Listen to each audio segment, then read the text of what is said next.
ሰላምና ጤና በያላችሁበት ተመኘን የተወደዳችሁ የመሃል ሚዲያ አድማጭ ተመልካቾቻችን እንደምንውላችኋል። ለዛሬ ለተማክሰኞ ወደ እናንተ እንዲደርሱ ያጠናቀርናቸውን የቀን መረጃዎቻችንን ይዘንላችሁ ቀርበናል። በቅድሚያም ዋናዎቹን በማስቀደም እንጀምራለን። ምዕራብ ጎጃም ዞን ደንበጫ ከተማን ለመውረር የመጣው የጥፋት ኃይል በጀግናው ጥምር ጦር እንደተመታ ተገለጸ። በምስራቅ ጎጃም ዞን በባሶ ሊበን ወረዳ በላምገጭ ቀጠና የተሰማራው የጸጥታ ኃይል ከህዝቡ ጋር በመቀናጀት ባከናወነው ተከታታይ የሰላም ማስከበር ተግባር የተለያዩ የጦር መሳሪያዎችን በቁጥጥር ስር አዋለ። ከውጭ ኢራን በሆርሙዝ ሰርጥ ላይ ሌላ የነዳጅ ጫኝ መርከብን ማጋየቷ ተሰምቷል። ዝርዝሩን ከውጭ ይዘንላችኋል። ቀደም ብለን ያደረስናቸውን አበይት ርዕሰ ነጥቦቻችንን ጨምሮ ሌሎች በርካታ አዳዲስ መረጃዎችን አጠናቅረን ይዘንላችሁ ቀርበናል። ዜናውን ላይክ እና ሼር ሚዲያችንንም ሰብስክራይብ በማድረግ ቤተሰብነታችሁን እያጠናክራችሁ ቆይታችሁን ከኛ ጋር ታደርጉ ዘንድ ያክብሮ ግብዣችን ነው። ከመሸጋገሪያ በኋላ እንመለሳለን። በፓርኮች በተከበበችው አዲሷ ፒያሳ ላይ አፓርትመንት ቤቶችን ከታላቅ የ30% ቅናሽ ጋር በካሬ በ73500 ብር ብቻ የወዳጅነትና የአራዳ ፓርክ ውብ እይታ ያላቸው ዘመናዊ አፓርትመንቶችን ባለ 1 መኝታ በ3.6 ሚሊዮን ብር ሙሉ ክፍያ፣ ባለ 2 መኝታ በ6.9 ሚሊዮን ብር ሙሉ ክፍያ፣ ባለ 3 መኝታ በ9.5 ሚሊዮን ብር ሙሉ ክፍያ ወይንም በ514000 ብር 10% ቅድመ ክፍያ ጀምሮ ቀሪውን በ3 ዓመት በግንባታ ሂደት እየከፈሉ የቤት ባለቤት ይሁኑ።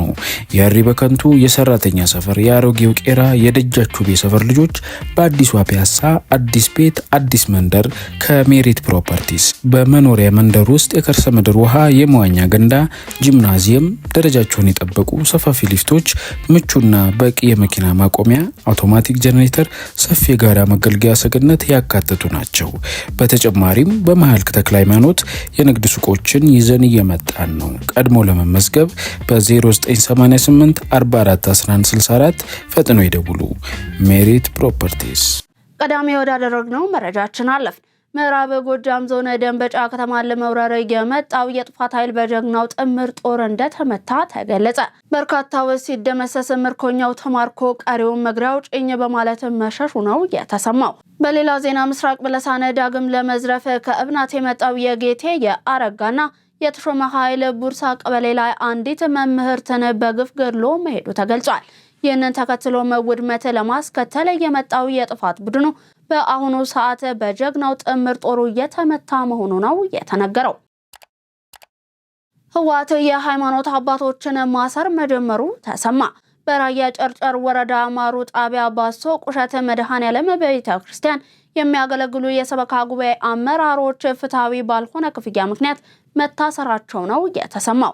አገልጋዮቹ ለመከታ በሚል የተጠየቁትን 500,000 ብር አንከፍልም በማለታቸው ብቻ ትላንት ማምሻውን በደመኮረ በፖሊስ ኮሚኒቲ ጽሕፈት ቤት ታስረው እንደሚገኙ የደረሰን መረጃ አመልክቷል። በምስራቅ ጎጃም ዞን በባሶ ሊበን ወረዳ በላምገጭ ቀጠና የተሰማራው የጸጥታ ኃይል ከህዝቡ ጋር በመቀናጀት ባከናወነው ተከታታይ የሰላም ማስከበር ተግባር የተለያዩ የጦር መሳሪያዎችን በቁጥጥር ስር አዋለ። የዞኑ ክፍለ ጦር እንዲሁም የወረዳው ጥምር ጦር በጋራ ባደረጉት ክትትልም በአካባቢው ስጋት ሊሆኑ የሚችሉ ልዩ የጦር መሳሪያዎችን እንዲሁም ተተኳሾችን መማረክ ችሏል።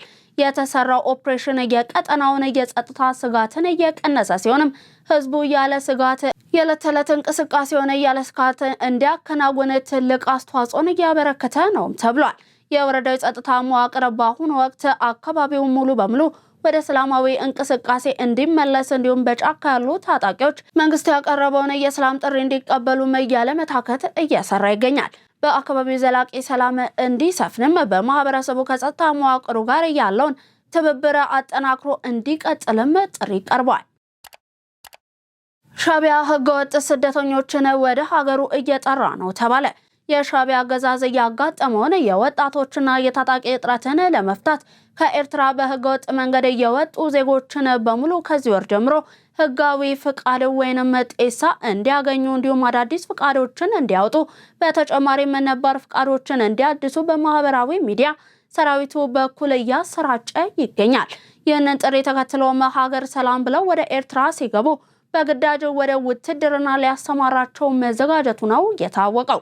አብዛኛው ስደተኛ ሻዕቢያን ስለሚያውቅ ግን ወደ ሀገሩ ለመመለስ ፍላጎት እንደሌለው ነው እየተነገረ የሚገኘው። ኢትዮጵያ የሀገራትን ዕጣ ፈንታ በሚወስን የዲጂታል ዘመን ደጃፍ ላይ ትገኛለች ሲል የጠቅላይ ሚኒስትር ጽሕፈት ቤት ገለጸ።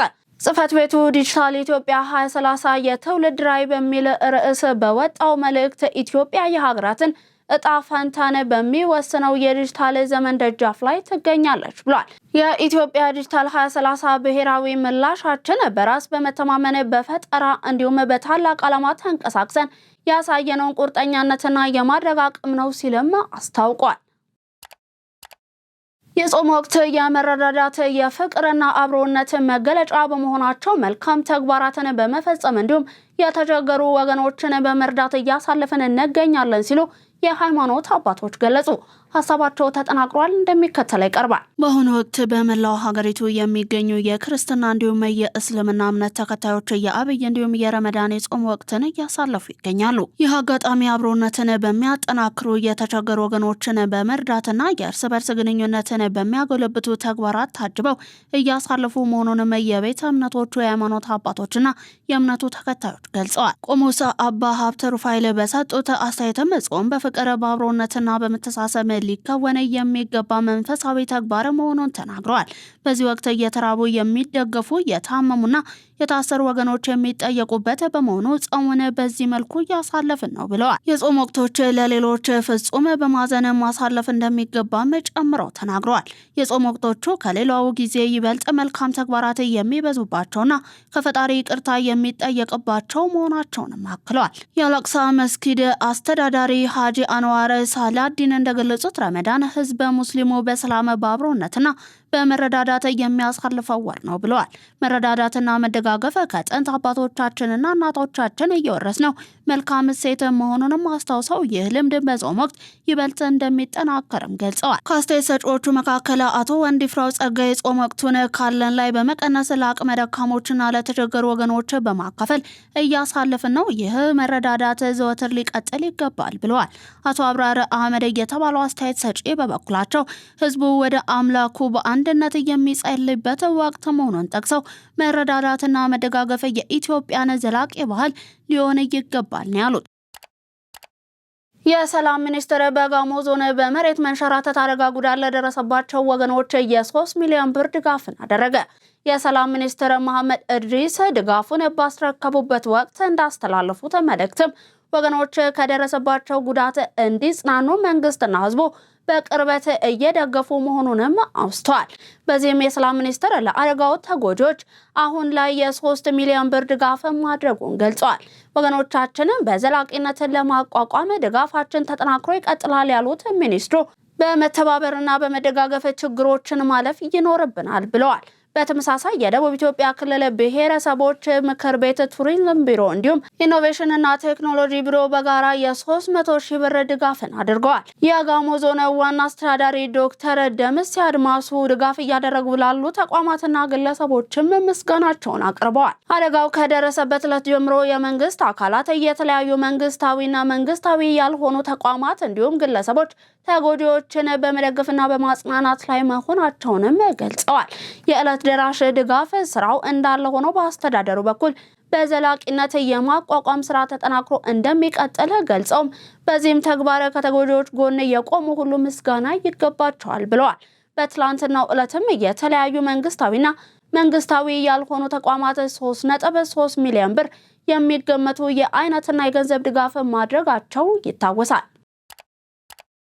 በክልሉ የሚስተዋለውን ህገወጥ የነዳጅ ዝውውርና ንግድ ለመግታት ጥብቅ የቁጥጥርና የህግ ማስከበር እርምጃ መውሰድ መጀመሩ ተገለጸ። የአማራ ክልል ፖሊስ ዋና ጠቅላይ መምሪያ በክልሉ እየታየ ያለውን የነዳጅ እጥረትን ተገን በማድረግ በህገወጥ የነዳጅ ንግድና ዝውውር ላይ በተሰማሩ አካላት ላይ የማያዳግም እርምጃ መውሰድ መጀመሩን ለህዝቡ ይፋ አድርጓል። ተጨማሪ አለ። የአማራ ክልል ፖሊስ ዋና ጠቅላይ መምሪያ የክልሉን የጸጥታ ሁኔታ ለማባባስና የህዝቡን ማህበራዊ ህይወትን ለማናጋት ወቅታዊውን የነዳጅ እጥረትን ተገን በማድረግ የሚፈጸሙ ህገወጥ ድርጊቶችን ለመከላከል ሰፊ የህግ ማስከበር ዘመቻን እያከናወነ ይገኛል። ፖሊስ ከሌሎች የጸጥታ አካላትና ከማህበረሰብ ጋር በመቀናጀት ባደረገው ከፍተኛ ክትትልና በኬላዎች ላይ በተከናወነ ፍተሻ በርካታ ህገወጥ የነዳጅ ዝውውር ሙከራዎች መክሸፋቸውንና በድርጊቱ ላይ የተሰማሩ ግለሰቦችም በቁጥጥር ስር ውለው ተገቢው የህግ ቅጣት እንዲያገኙ መደረጉን መምሪያው ያረጋግጣል። ይህ ህገወጥ ድርጊት በጥቂት ስግብግብ ነጋዴዎች የሚፈጸም ቢሆንም በሀገርና በህዝብ ላይ የሚያሳድረው ተጽዕኖ ግን እጅጉን የከፋ ነው። መንግስት በከፍተኛ የውጭ ምንዛሪ ያስገባቸው የነዳጅ ምርቶች ለታለመላቸው የልማት ስራዎች ሳይውሉ መባከናቸው ሀገራዊ ኪሳራን ከማስከተሉ በተጨማሪ የትራንስፖርት ዋጋ እንዲንርና የሸቀጦች ዋጋ እንዲጨምር በማድረግ የኑሮ ውድነቱን የሚያባብስ ተግባር በመሆኑ ፖሊስ ከፍተኛ ቁጥጥርን ያደርጋል። የነዳጅ እጥረት የህዝብ ትራንስፖርትን በማሽመድመድ ዜጎች ወደ ስራና ትምህርት እንዳይሄዱ እንቅፋት በመሆኑ ህገ ወጦችን ተከታትሎ ለህግ ለማቅረብ ከአጋር አካላት ጋር ተቀናጅቶ እየተሰራ ይገኛል። ከተፈቀደው የዋጋ ተመን ውጪ የዋጋ ጭማሪ የሚያደርጉ ነዳጅ በመደበቅ ሰው ሰራሽ እጥረት የሚፈጥሩና ከህገወጥ ነጋዴዎች ጋር የሚተባበሩ ማደያዎች ላይም የማያዳግም አስተዳደራዊና የወንጀል ክስ እርምጃን ይወስዳል። ጨለማን ተገን በማድረግ ነዳጅ ወደ ተለያዩ ቦታዎች የሚያንቀሳቅሱ በማከማቸት ለጥቁር ገበያ የሚያዘጋጁና በማደያዎች ላይ በኃይልም ሆነ በማግባባት ነዳጅ የሚያስቀዱ አካላት ላይ ፖሊስ ያለምንም ምህረት ህጋዊ እርምጃን ይወስዳል። የነዳጅ እጥረቱን ተከትሎ የህዝብን እንግልት ለግል ጥቅማቸው መዋል የሚፈልጉ አካላትን በምንም አይነት ሁኔታ አይታገስም። የክልሎችን ሰላምና ኢኮኖሚያዊ ደህንነትን የሚጠብቀው በጋራ በምናደርገው ጥረት በመሆኑ ህብረተሰቡ ይህንን ህገወጥ ድርጊት በመጸየፍና አጠራጣሪ እንቅስቃሴ ለቅርብ ፖሊስ ጣቢያ በመጠቆም የተለመደ ትብብሩን እንዲያደርግም የአማራ ፖሊስ ዋና ጠቅላይ መምሪያ ጥሪውን ያቀርባል። በአሁኑ ወቅትም ፖሊስ የኬላ ቁጥጥሩን ከወትሮ በተለየ በማጠናከር የነዳጅ ስርዓቱን ህጋዊ መስመር በመያዙ ለማረጋገጥ ሌት ከቀን እየሰራ እንደሚገኝም አረጋግጧል። በሸገር ከተማ አስተዳደር የማህበረሰብ መድኃኒት ቤቶችን ተደራሽነት ማሳደግ በመቻሉ የመድኃኒት አቅርቦት መሻሻሉን የከተማው ጤና ጽሕፈት ቤት ገለጸ። የጽሕፈት ቤቱ ኃላፊ አቶ አበራ ቦቶሬ ለኢትዮጵያ ዜና አገልግሎት እንደገለጹት ከሆነም ባለፉት 3 ዓመታት በተሰራው ስራ በከተማው የማህበረሰብ መድኃኒት ቤቶች ቁጥር ወደ 32 ከፍ ማድረግ ተችሏል። መድኃኒት ቤቶቹ ህብረተሰቡ በአቅራቢያው አገልግሎቱን እንዲያገኝ እያደረጉ መሆኑንም ገልጸዋል። በአንድ የጤና ጣቢያ አንድ የማህበረሰብ መድኃኒት ቤት እንዲኖር በታቀደው መሰረት በአሁኑ ወቅት አገልግሎት እየሰጡ ከሚገኙ 35 የጤና ጣቢያዎች 32ቱ መድኃኒት ቤቶችን አቋቁመው ወደ ስራ ገብተዋል። በቀጣይም በሁሉም ሆስፒታሎችና ጤና ጣቢያዎች አገልግሎቱን ተደራሽ ማድረግ ተገልጋይ በሚበዛባቸው ተቋማት ከአንድ በላይ መድኃኒት ቤቶችን መክፈት በበጀት ዓመቱ መጨረሻ የመድኃኒት ቤቶችን ቁጥር እስከ 40 ማድረስ መታለሙንም ነው የተናገሩት። ኃላፊው አክለውም አዳዲስ ቴክኖሎጂዎችን በመጠቀምና የክትትል ስርዓትን በመዘርጋት ፍትሐዊ የመድኃኒት ስርጭት እየተደረገ መሆኑንም ነው የጠቆሙት። በተለይም ዘንድሮ ጥናትን መሰረት ያደረገ የአቅርቦት ስርዓት ተግባራዊ በመደረጉ እንደ የአካባቢው ፍላጎት ምላሽ እየተሰጠ መሆኑንም ነው ያስረዱት። የኢትዮጵያ የዲጂታል ልማት ስትራቴጂ ለሀገር ግንባታና ለአገልግሎት አሰጣጥ መሻሻል መሰረት መሆኑን የዘርፉ ምሁራን ገለጹ። የዲጂታል ኢትዮጵያ 2030 ስትራቴጂ የሀገሪቱን የቴክኖሎጂ ልማትን ወደ ላቀ ደረጃ ማሸጋገር የሚያስችል ራዕይ ተሰንቆ የተበሰረ ግዙፍ የልማት እቅድም ነው። እቅዱ የዲጂታል ኢትዮጵያ 2025 ስኬቶችን መሰረት በማድረግ በቀጣይ ኢትዮጵያን የአፍሪካ የቴክኖሎጂ ማዕከል የማድረግ ትልቅ አቅምም አለው። በዚህም መሰረት በተቀናጀ መልኩ ተግባራዊ እንቅስቃሴ እየተደረገ ሲሆንም መንግስት በዘርፉ ልማት የኤአይ ዩኒቨርሲቲን ጨምሮ ሌሎች እቅዶችን ለማሳካት እየሰራ ይገኛል። በስትራቴጂክ እቅዱ መሰረትም የዜጎችን የዲጂታል አቅምን በማጎልበት የተቋማት አሰራርን ይበልጥ ዘመናዊ፣ ፈጣንና ቀልጣፋ እንዲሆን ማድረግ ዋነኛው ትኩረትም ነው። የስራ እድል መፍጠር፣ አዳዲስ የቴክኖሎጂ ድርጅቶችንና ስታርታፖችን ማበረታታት እንዲሁም ቁልፍ የምጣኔ ሀብት ሴክተሮችን ማዘመን ሌላኛው ትኩረቱ መሆኑም ይታወቃል። የዘርፉ ልማትና በቀጣይ የተያዙ እቅዶች ምን ይመስላሉ በማለት ኢትዮጵያ ዜና አገልግሎት በአምቦ ዩኒቨርሲቲ ከዘርፉ ምሁራን ጋርም ቆይታን አድርጓል።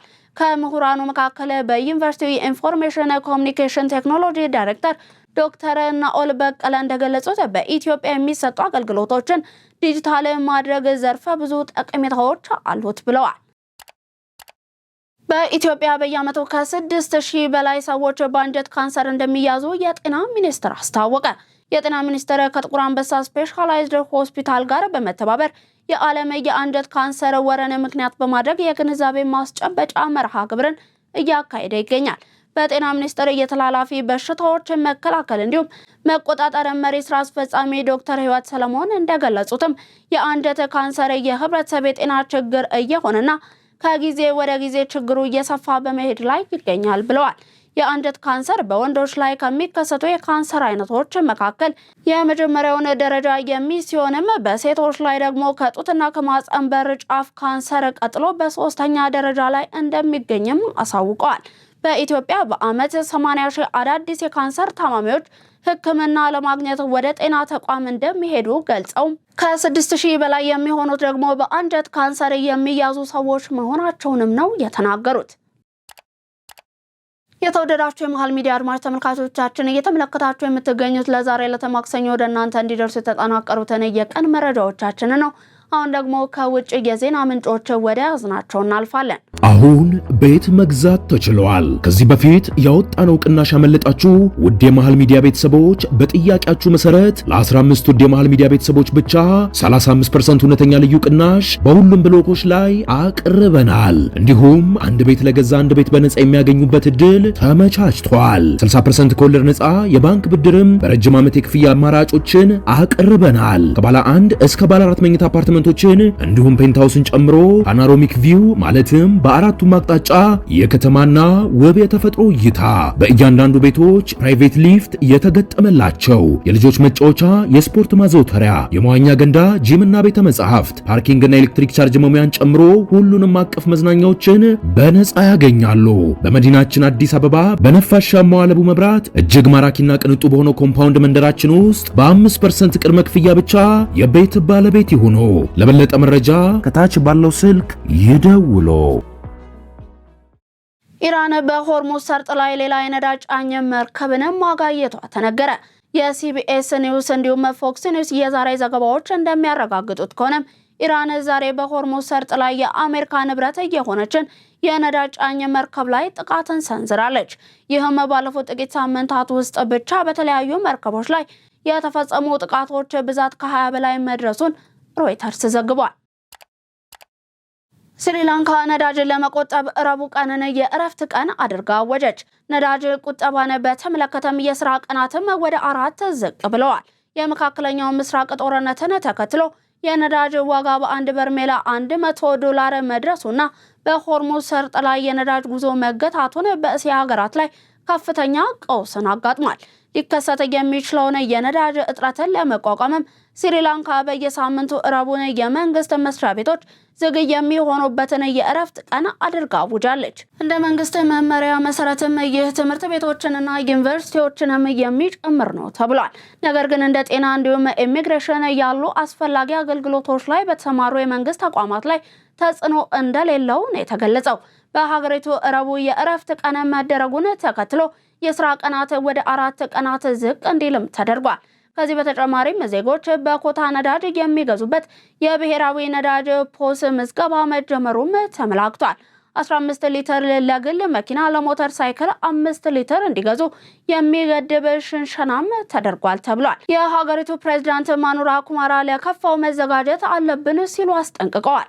የነዳጅ ዋጋ በአንድ በርሜል $100 መድረሱን ተከትሎ ሌሎች የእስያ ሀገራትም ተመሳሳይ ጥብቅ የቁጠባ እርምጃዎችን እየወሰዱ እንደሚገኙ ነው የተገለጸው። ውድ ተመልካቾቻችን ለዛሬ ለተማክሰኞ ወደ እናንተ እንዲደርሱ ከመሃል ሚዲያ የተዘጋጁት የቀን መረጃዎቻችንን አበቃን። አብራችሁን ስለነበራችሁ እናመሰግናለን። ዜናውን ላይክ እና ሼር፣ ሚዲያችንንም ሰብስክራይብ በማድረግ ቤተሰብነታችሁን ታጠነክሩ ዘንድ የአክብሮት ግብዣችን ነው። በኔ ቦታ በቃው። ሰናይ ቀን ተመኘን።